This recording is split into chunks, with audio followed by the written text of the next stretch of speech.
नमस्कार मित्रों, मैं डॉक्टर अशोक कुमार शर्मा आपके अपने YouTube चैनल प्रज्ञा मैथ्स क्लब में हार्दिक स्वागत करता हूं। इससे पहले हमारे प्रीवियस वीडियो में पढ़ चुके हैं त्रिभुज के प्रकार के बारे में। त्रिभुज भुजाओं के आधार पर 3 प्रकार का होता है: विषमबाहु त्रिभुज, समद्विबाहु त्रिभुज, समबाहु त्रिभुज। ठीक इस प्रकार त्रिभुज कोण के आधार पर 3 प्रकार का होता है: समकोण त्रिभुज, न्यून कोण त्रिभुज, अधिक कोण त्रिभुज। यहां तक हम पिछले वीडियो में पढ़ चुके हैं, इनकी गुणधर्मों के बारे में पढ़ चुके हैं। इसी प्रक्रम में हम आगे की ओर बढ़े। नेक्स्ट आपके पास टॉपिक है त्रिभुज के केंद्र। त्रिभुज में पाए जाने वाले केंद्र जो है मुख्य रूप से 4 होते हैं: अंतः केंद्र मीन्स इन सेंटर, परिकेंद्र मीन्स सर्कम सेंटर, केंद्रक यानी कि सेंट्रोइड, और लंब केंद्र यानी कि ऑर्थो सेंटर। तो सबसे पहले हम बात कर रहे हैं अंतः केंद्र इन सेंटर। अंतः केंद्र के अंतर्गत सबसे पहले हम कोण समद्विभाजक की बात करें। कोण समद्विभाजक से तात्पर्य होता है कि कोई भी यदि कोण है तो इस कोण को बराबर 2 भागों में वियोजित करने वाली रेखा, यानी कि ये पूरा कोण यदि मान लीजिए 30 डिग्री है तो बराबर 2 भाग यानी कि ये 15 और ये 15। यदि ये पूरा 90 डिग्री का है तो 45-45, पूरा 60 का है तो 30-30, यानी कि ये पूरा कोण यदि x है तो ये x/2 और ये x/2 समान 2 भागों में वियोजित करने वाली ये रेखा होती है। ये रेखा कहलाती है कोण समद्विभाजक। हम जानते हैं कि किसी त्रिभुज के अंतर्गत कुल 3 कोण होते हैं। त्रिभुज में 3 शीर्ष कोण होते हैं, इसलिए इसमें आपके पास कोण समद्विभाजक 3 होते हैं। कोण ए का समद्विभाजक कोण ए का समद्विभाजक रेखा आपके पास ये जो कि आपके भुजा BC को D बिंदु पर जाकर मिलती है, तो AD कोण ए का समद्विभाजक हुई। ठीक इस प्रकार से कोण B की समद्विभाजक रेखा जो कि कोण B को बराबर 2 भागों में बांटती है, ये यदि AC को E बिंदु पर जाकर मिलती है तो ये BE इसकी कोण समद्विभाजक रेखा हुई। और ठीक इस प्रकार से ये कोण C और इसको बराबर 2 भागों में विभाजित करने वाली रेखा, और ये रेखा AB को जाकर F बिंदु पर मिलती है तो ये CF कोण C की समद्विभाजक रेखा हो गई। और त्रिभुज के अंतर्गत इन तीनों कोणों की समद्विभाजक रेखाएं जिस बिंदु पर जाकर मिलती है ये बिंदु कहलाता है अंतः केंद्र। यानी कि त्रिभुज के अंतर्गत एक ऐसा बिंदु जहां त्रिभुज के तीनों कोणों की समद्विभाजक रेखा जाकर मिलती है। तीनों कोणों की समद्विभाजक रेखा, कोण ए की समद्विभाजक रेखा जिसमें ये और ये भाग बराबर, ऐसे कोण बी को बराबर 2 भागों में विभाजित करने वाली रेखा, और ठीक इस प्रकार से कोण सी को बराबर 2 भागों में विभाजित करने वाली रेखा, और ये तीनों जहां जाकर मिल रही है ये आपके पास बिंदु कहलाता है अंतः केंद्र। किसी त्रिभुज में किसी कोण समद्विभाजक की विशेषता होती है कि यह तीसरी भुजा को शेष 2 भुजाओं के अनुपात में विभाजित करता है। जैसा कि हम जानते हैं त्रिभुज में शीर्ष ए के सामने वाली भुजा स्मॉल ए से प्रदर्शित की जाती है, बी के सामने वाली भुजा स्मॉल बी, और शीर्ष सी के सामने वाली भुजा स्मॉल सी से रिप्रेजेंट की जाती है। यदि आपके इस कोण का समद्विभाजक भुजा BC को D बिंदु पर आकर मिलता है तो इस स्थिति में इन भुजाओं का अनुपात इन भुजाओं के अनुपात के बराबर होता है। यानी कि यह समद्विभाजक तीसरी भुजा BC को जिस बिंदु पर मिलता है यह बिंदु शेष 2 भुजाओं के अनुपात में विभाजित करता है। तो कोण A का आपके पास समद्विभाजक भुजा BC को शेष 2 भुजा AB और AC के अनुपात में विभाजित करता है। ठीक इसी प्रकार से यदि कोण B का समद्विभाजक रेखा खींची जाए और ये AC को जाकर E बिंदु पर मिलती है तो इस स्थिति में C से E और E से A तक की दूरी का अनुपात इन दोनों भुजाओं के अनुपात के रूप में होता है, यानी कि A अनुपात C के रूप में होता है। और ठीक इस प्रकार से जब कोण C का समद्विभाजक खींचा जाता है तो ये समद्विभाजक इस तीसरी भुजा AB को शेष 2 भुजाओं के अनुपात में विभाजित करता है। यानी कि A से F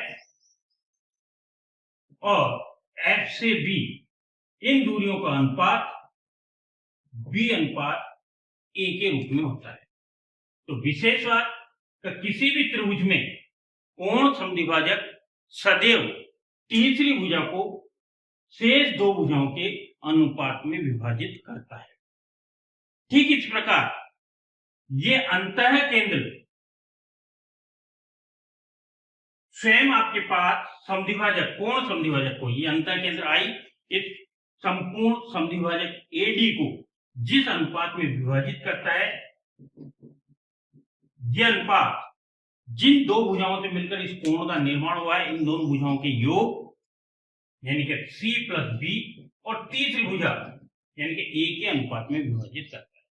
ठीक इस प्रकार कोण B के समद्विभाजक की बात करें, कोण B का समद्विभाजक B ही है और इस B को ये अंतः कोण I, ये अंतः केंद्र I जिस अनुपात में विभाजित करता है, यह अनुपात कोण B का निर्माण जिन दो भुजाओं से हुआ है, इन दोनों भुजाओं के योग और तीसरी भुजा इस अनुपात में विभाजित करता है। ठीक इस प्रकार से कोण C की बात करें तो कोण C का समद्विभाजक CF इस अंतः केंद्र के द्वारा जिस अनुपात में विभाजित होता है, यह अनुपात होता है कि कोण C का निर्माण जिन दो भुजाओं से हुआ है, इन दोनों भुजाओं के योग और तीसरी भुजा इन भुजाओं के अनुपात में अंतः केंद्र का अनुपातिक मान होता है। जैसे उदाहरण तौर पर मान लीजिए आपको क्वेश्चन दिया हुआ है, एक त्रिभुज है जिसकी भुजा 5, 6 और 7 ये त्रिभुज की भुजाओं की लंबाई दी है। यदि इसका अंतः केंद्र कोण समद्विभाजक AD को I बिंदु पर मिलता है तो हमें AI और ID ये अनुपात बताना है क्या हो। तो AI और ID का यदि अनुपात बताना है तो इस स्थिति में देखिए हमारी जो परिभाषा कही उसके अकॉर्डिंग यदि AI और ID इसके अनुपात की यदि बात करते हैं तो AI और ID का अनुपात कोण A का जिन दो भुजाओं से निर्माण हुआ है, इन दोनों भुजाओं का योग यानी कि 7 प्लस 6 और तीसरी भुजा यानी कि 5 यानी कि 13 अनुपात 5 यानी कि यहां ये जो दूरी होगी इस दूरी का अनुपात 13 अनुपात 5 रहेगा। ठीक इस प्रकार से यदि हमसे यहाँ पूछा जाए कि ये आपके समद्विभाजक BC को किस अनुपात में विभाजित करता है, तो इस BC के अनुपात की बात करें कि ये समद्विभाजक D बिंदु पर मिल रहा है तो B से D और D से C तक की दूरी का अनुपात, तो ये जिन दो भुजाओं से मिलकर कोण का निर्माण हुआ है इस अनुपात में यानी कि 7 अनुपात 6 के रूप में होगा। जैसे कि आपके पास क्वेश्चन है कि त्रिभुज ABC जिसके अर्धक AD, BE और CF है, ये परस्पर I बिंदु पर मिलते हैं यानी कि I इसका अंतः केंद्र है। इसके अंतर्गत AI और ID इसका अनुपात दिया हुआ है 5/2, BI और IE इसका अनुपात दिया हुआ है 3/2 और CI और IF इसका अनुपातिक मान आपको ज्ञात करना है क्या हो। इसके लिए भी मान लीजिए शीर्ष A के सामने वाली भुजा को स्मॉल a, शीर्ष B के सामने वाली भुजा को स्मॉल b और शीर्ष C के सामने वाली भुजा को स्मॉल c से रिप्रेजेंट करें तो हमारे पास जो अंतः केंद्र की परिभाषा थी उसके हिसाब से A से I और I से D का जो अनुपात होगा, यह अनुपात कोण A का जिन दो भुजाओं के द्वारा निर्माण हुआ है इन दोनों भुजाओं के योग और तीसरी भुजा इसके अनुपात के रूप में होता है। प्रश्न के हिसाब से ये रिजल्ट 5/2 के बराबर दिया हुआ है। ठीक इस प्रकार से BI और IE इसका अनुपातिक मान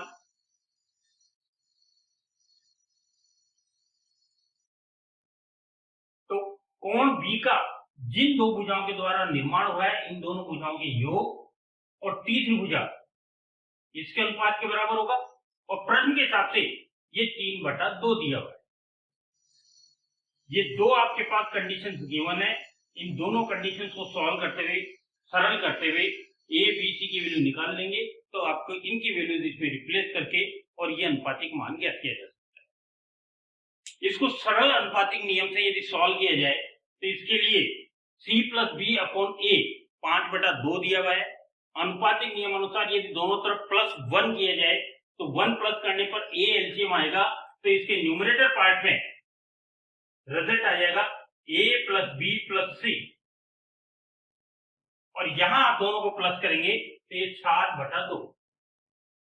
ठीक इस प्रकार से यहां आपके दोनों तरफ +1 करते हुए और एलसीएम लेके सॉल्व करेंगे तो इसके न्यूमरेटर पार्ट में आएगा a प्लस बी प्लस सी और अपॉन बी, और यहां प्लस करेंगे ये आ जाएगा 5/2। इन दोनों अनुपात को आप ध्यान से देखें तो इनमें न्यूमरेटर पार्ट सेम है, तो राइट हैंड साइड में न्यूमरेटर पार्ट सेम करने के लिए इसको विपरीत संख्या से गुणा, यानी कि यहाँ 5 है तो इसको 5 से गुणा, और यहाँ 7 है तो इसको 7 से गुणा करते हैं तो ये आ गया 35/10 और ये आ गया 35/14। और इस प्रकार से यदि कंपेयर करते हैं, तुलना करते हैं, तो इससे a का अनुपातिक मान 10, b का अनुपातिक मान 14 और c का अनुपातिक मान a प्लस bc का मान आपके पास 35 है, तो इससे c का अनुपातिक मान 35 माइनस 10 प्लस 14 यानी कि 11 प्राप्त होता है। इस स्थिति में प्रश्न ने पूछा है CI और IF का अनुपातिक मान, तो CI और IF का अनुपातिक मान जो होगा कोण C जिन दो भुजाओं से मिलकर बना है A और B, इनके योग, और तीसरी भुजा C के अनुपातिक मान के रूप में A और B इन दोनों का योग 10 और 14 24 और C का भाग आपके पास 11, यानी कि ये अनुपात आपके पास 24:11 के रूप में प्राप्त होता है। त्रिभुज का अंतःकेंद्र तीनों भुजाओं से समान दूरी पर स्थित होता है, यानी कि त्रिभुज के अंतःकेंद्र की विशेषता होती है कि इसकी तीनों भुजाओं से लंबवत दूरी एक समान होती है। ये आपके एक समान दूरी अंतःवृत्त की त्रिज्या कहलाती है, यानी कि यदि इसको केंद्र मानकर यदि वृत्त खींचा जाए तो ये वृत्त तीनों भुजाओं को स्पर्श करता हुआ निकलता है। इस वृत्त को आप नाम देते हैं अंतःवृत्त, इन सर्किल अंतःवृत्त, ये वृत्त अंतःवृत्त कहलाता है। और इसकी जो त्रिज्या होती है ये आपके पास अंतः त्रिज्या इन रेडियस कहलाता है। किसी भी त्रिभुज के लिए अंतः त्रिज्या की बात करें तो इस त्रिभुज की अंतः त्रिज्या, इस त्रिभुज का क्षेत्रफल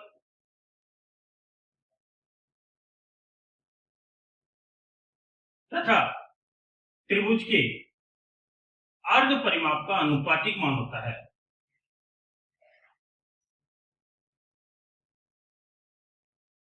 त्रिभुज की अंतः त्रिज्या सदैव त्रिभुज का क्षेत्रफल और त्रिभुज का अर्ध परिमाप दोनों का अनुपातिक मान अंतः त्रिज्या को प्रदर्शित करता है। यदि आपके पास ये त्रिभुज समबाहु त्रिभुज है, इक्विलेटरल ट्रायंगल है, समबाहु त्रिभुज है, तो समबाहु त्रिभुज के लिए हम जानते हैं कि तीनों भुजाएं एक समान होती हैं। समबाहु त्रिभुज का क्षेत्रफल जो होता है ये आपके पास होता है √3/2 √3/4 a², और समबाहु त्रिभुज का अर्ध परिमाप होता है 3a/2, और ये रिजल्ट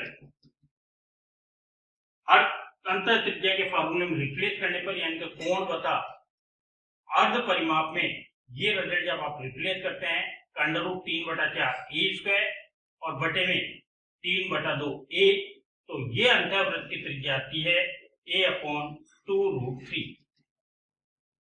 इनका समबाहु त्रिभुज की यदि बात करते हैं तो समबाहु त्रिभुज के लिए त्रिभुज के क्षेत्रफल का सूत्र होता है √3/4 a²। समबाहु त्रिभुज के अर्ध परिमाप होता है 3a/2, और ये रिजल्ट जब आप पुटअप करके और इसको सिंप्लीफाई करते हैं तो अंतःवृत्त की त्रिज्या समबाहु त्रिभुज के लिए होती है a/2√3। यहाँ a इस समबाहु त्रिभुज की भुजा को प्रदर्शित करता है। ठीक इसी प्रकार यदि हम समकोण त्रिभुज की बात करें, समकोण त्रिभुज के लिए अंतःवृत्त की त्रिज्या का रिजल्ट होता है a + b - c/2। समकोण त्रिभुज के लिए अंतःवृत्त की त्रिज्या a plus B minus C upon 2 के द्वारा दिखाई जाती है। यहाँ c त्रिभुज में सबसे बड़ी भुजा यानी कि कर्ण को प्रदर्शित करता है, यानी कि त्रिभुज की शेष दो भुजाओं के योग में से कर्ण का माइनस करने के पश्चात जो रिजल्ट है उसका आधा अंतःवृत्त की त्रिज्या को प्रदर्शित करता है। जैसे मान लीजिए प्रश्न आपके पास दिया है कि किसी त्रिभुज की भुजाएं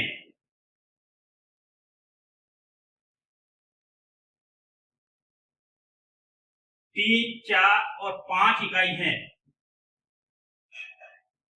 तो इस स्थिति में इसके अंतर्गत बनने वाले अंतःवृत्त का क्षेत्रफल क्या होगा आपको बताना है।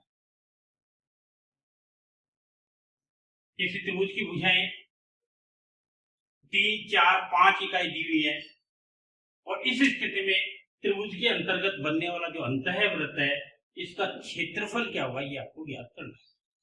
यहां आपके देखने पर स्पष्ट पता लग रहा है 3, 4, 5 ये भुजाएं पाइथागोरस प्रमेय का पालन करती है, यानी कि ये भुजाएं वास्तव में समकोण त्रिभुज की भुजाओं को प्रदर्शित करती है और ये भुजाएं समकोण त्रिभुज की भुजाएं हैं, इसलिए हम कह सकते हैं कि अंतःवृत्त की त्रिज्या दो भुजाओं के योग और कर्ण यानी कि सबसे बड़ी भुजा इसके अंतर और इसका आधा, और इस प्रकार से सॉल्व करते हैं तो अंतःवृत्त की त्रिज्या प्राप्त होती है 1 इकाई, और अंतःवृत्त की त्रिज्या 1 इकाई है तो वृत्त का क्षेत्रफल हम जानते हैं कि वृत्त का क्षेत्रफल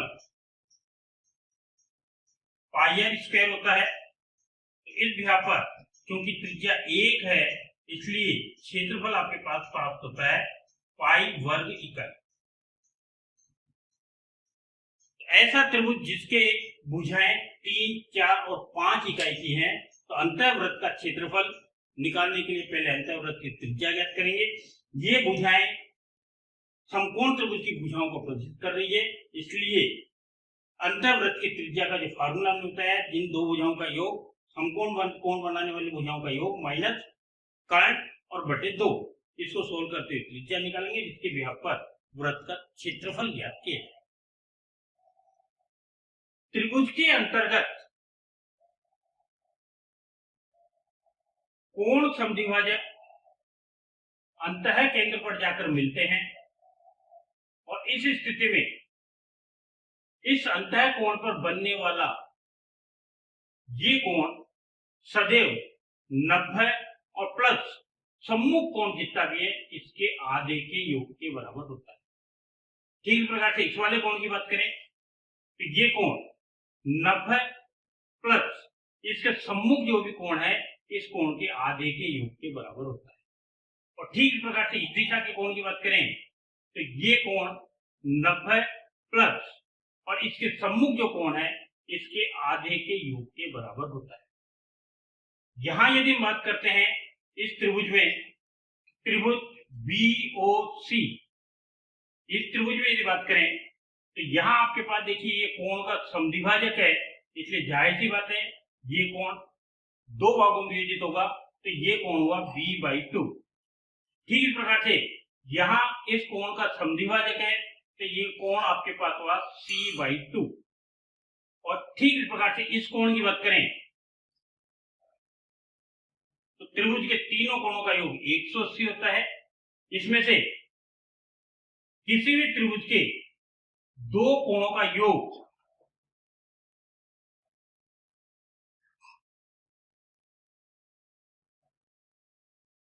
त्रिभुज के दो कोणों का योग 180 माइनस अन्य तीसरे कोण के बराबर होता है।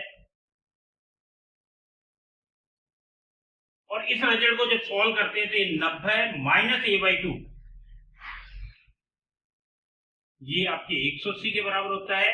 और इस प्रकार से ये रिजल्ट जब इधर जाएगा तो माइनस इधर जाके प्लस हो जाता है और कोण BOC जो प्राप्त होता है ये आपके पास 90 प्लस a/2 के रूप में प्राप्त होता है। यानी कि किसी भी त्रिभुज में अंतः केंद्र पर बना कोण 90 और सम्मुख कोण के आधे के योग के बराबर होता है। यहां आपके पास देखने वाली बात है कि ये हमेशा 90 प्लस समथिंग है, यानी कि यहाँ अंतः केंद्र पर बनने वाला जो कोण है त्रिभुज के शीर्षों को अंतः केंद्र पर मिलाने पर बनने वाला जो कोण होता है, ये कोण सदैव अधिक कोण के रूप में होता है। 90 प्लस समथिंग है, यानी कि ये कोण हमेशा अधिक कोण के रूप में होगा। किसी भी त्रिभुज का अंतः केंद्र सदैव वृत्त के अंदर ही स्थित होता है। ये कोण कभी भी वृत्त के बाहर की ओर स्थित नहीं होता है। ठीक इसी प्रकार से यदि त्रिभुज की भुजाओं को आगे की ओर बढ़ाया जाए, किन्हीं दो भुजाओं को यदि आगे की ओर बढ़ाया जाए, तो आगे की ओर बढ़ाने पर बनने वाले ये जो बहिष कोण है, इन बहिष कोणों के यदि अर्धक खींचे जाते हैं, तो ये अर्धक जिन बिंदुओं पर जाकर मिलते हैं, ये आपके पास कहलाता है इस त्रिभुज का बहिष केंद्र। किसी भी त्रिभुज की दो भुजाओं को आगे बढ़ाने पर बनने वाले बहिष कोणों के अर्धकों का प्रतिच्छेद बिंदु सदैव बहिष केंद्र कहलाता है। क्योंकि त्रिभुज को हम तीन दिशाओं से आगे बढ़ा सकते हैं। जैसे इन भुजाओं के बजाय यदि आप इस भुजा को और इस भुजा को आगे की ओर बढ़ाए, तो बनने वाला बहिष कोण ये और ये हुआ, और इनके अर्धक खींचते हैं तो इनके अर्धक यहाँ प्राप्त होते हैं। ठीक इस प्रकार से इस कोण को और इस कोण को बढ़ाया जाए तो इनके अर्धक यहाँ प्राप्त होते हैं। और इस प्रकार से किसी भी त्रिभुज में बहिष केंद्रों की संख्या टोटल 3 होती है। किसी भी त्रिभुज में बनने वाले बहिष कोणों की संख्या कुल 3 होती है। इस स्थिति में इस बहिष केंद्र पर बनने वाला ये कोण, अंतः केंद्र पर बनने वाला कोण 90 प्लस a/2 होता है, और बहिष केंद्र पर बनने वाला कोण ये कोण 90 माइनस a/2 होता है। ठीक इस प्रकार से शीर्ष बी के सामने वाले बहिष कोण की बात करें तो ये बहिष कोण ये 90 माइनस b/2 के बराबर होता है। और ठीक इस प्रकार से शीर्ष सी के सामने वाले बहिष कोण की बात करें तो 90 माइनस c/2 होता है। तो इस प्रकार से आज हमने किसी भी त्रिभुज के अंतः केंद्र, कोण समद्विभाजक और बहिष कोण के बारे में पढ़ा। हमारे नेक्स्ट लेक्चर में हम बात करेंगे केंद्रक की और परिकेंद्र की। Thank you, good bye.